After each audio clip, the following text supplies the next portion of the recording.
భక్తి మార్గంలో అత్యున్నత శిఖరాలను అధిరోహించిన మహాభక్తురాలు మీరాబాయి శ్రీకృష్ణుని తన భర్తగా దైవంగా భావించి ప్రాణాలర్పించిన ఆమె జీవితం ప్రతి ఒక్కరికి స్ఫూర్తిదాయకం.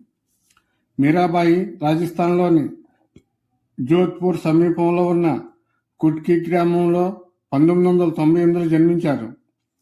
సక్కుబాయి ఒక రాచరిక రాజపుత్ర కుటుంబానికి చెందినది. చిన్నతనంలోనే ఒక సాధువు ఇచ్చిన శ్రీకృష్ణుని విగ్రహం పట్ల ఆమెకు అపరిమితమైన అనురాగం ఏర్పడింది. అప్పటి నుండి శ్రీకృష్ణుడిని తన సర్వస్వంగా భావించేవారు. మేవార్ రాజకుమారుడైన భోజరాజుతో ఆమెకు వివాహమైంది.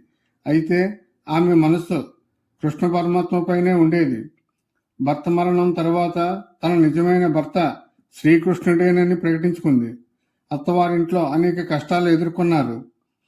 మీరాబాయికి విషం ఇచ్చి చంపాలని చూసిన కృష్ణుడి అనుగ్రహంతో అది అమృతంగా మారిందని చెబుతారు. మీరాబాయి భక్తిని మధుర భక్తి లేదా కాంతభక్తి అంటారు. అంటే దేవుడిని భర్తగా లేదా ప్రియుడిగా ఆరాధించడం. మీరాబాయి కులమతాలు పాటించకుండా సాధువులతో కలిసి భోజనాలు చేసేవారు. ప్రసిద్ధ సంత రవిదాసును ఆమె గురువుగా స్వీకరించారు. మీరాబాయి రాసిన పాటలను మీరా పదావళి అని పిలుస్తారు. ఈ కీర్తనలో విరహం, భక్తి, శరణాగతి, ఆనందం స్పష్టంగా కనిపిస్తాయి.